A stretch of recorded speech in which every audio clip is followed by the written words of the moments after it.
Well, hello, friends, and welcome to another night of bedtime Bible stories with Brother Blue and Sister Sonya. And from week to week, I like to test Blue to see how much he's been paying attention. So, Blue, can you tell us how our story last week ended? Let me see.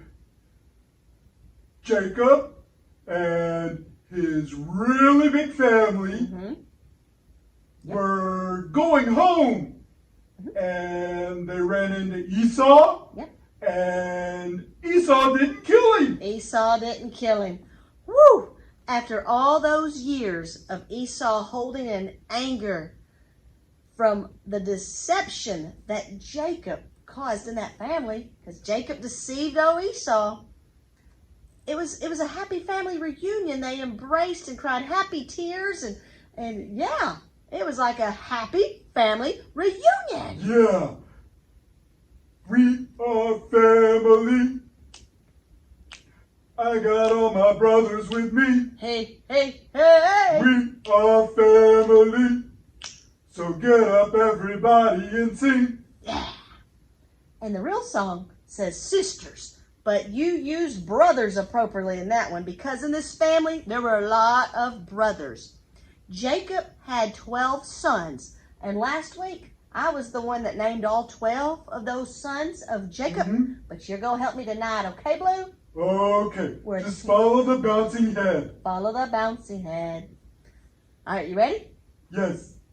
Reuben, Simeon, Levi, Judah, Dan, Naphtali, Gad, Asher, Issachar, Zebulun, Joseph. Benjamin. Yep, that's 12 of them.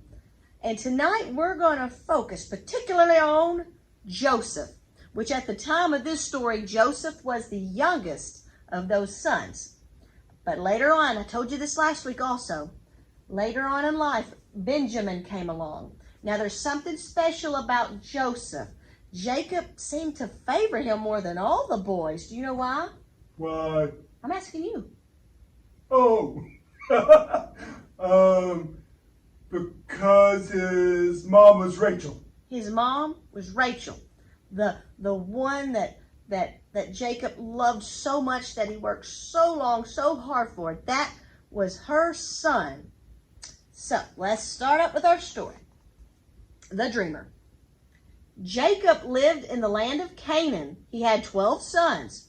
Joseph was one of his sons, and Jacob loved Joseph more than all his other children. And we just told you why. Yep. One day, Jacob gave Joseph a new coat. It was a beautiful coat. It had many colors. Lovely. But it made Joseph's brothers jealous. Oh. Yep, they wished they could have new coats too. And they were angry. Sounds like there's a lot of anger and jealousy issues in this bunch. Yeah. Now, Joseph, he also had a special dream. He told his brothers about it. He said, "We were gathering grain in my dream, and my grain stood up, and your grain bowed down to mine." Kind of awkward dream, isn't it? Joseph had another dream. Here he goes telling his brothers about it. He said, "The sun, the moon, and 11 stars bowed down to me." Sister Sonya, that sounds like a spacey dream. Way out there, man. Let's see, comets and asteroids and the Milky Way and candy bars. I'm getting hungry. Wait a second. You are distracting us from what we need to focus on. I was telling you about the dream, and now you're talking about candy bars because you mentioned Milky Way, and you started naming things in outer space. Far out, man. It was spacey, but let's get to what this dream's about, okay? Okay. None of that stuff was in there, but the sun, the moon, and the 11 stars, and they bowed down to Joseph. And his brothers, they didn't like his dreams. They were jealous. Now, it's time for a little bit of explanation here. You got this dream here where like the 11 bundles bowed down to this bundle that was standing. then you got a sun and a moon and 11 stars. Now, once you get all the brothers together, now Benjamin came later in life. Once you get all the brothers together, that's 12. If you take Joseph out of the equation, that's 11 brothers besides Joseph.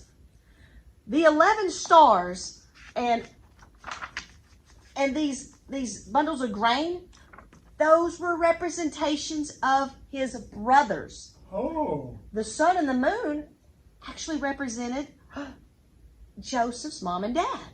So it's like, whoa, what made them brothers mad is because they're realizing, this dream's letting us hear you say that we're going to bow down to you one day, Joseph. That's what made them jealous. Okay. Yeah. Okay, so they wanted to get rid of Joseph. They sold him to some traders who were traveling to faraway lands. And the traders took Joseph far away to Egypt. But God was still watching over Joseph. But God. And that's where we're going to end our story tonight. Next week, we're going to talk more on what happens to Joseph. I will tell you, heads up, it is another happy ending, just like last week's story. And last week, you started mentioning about Bananarama, and then I got to thinking about banana splits. But since you're talking about Milky Way candy bars, I know where the candy bucket is. Let's go rate it before bedtime. Good night, everybody. Good night, everybody.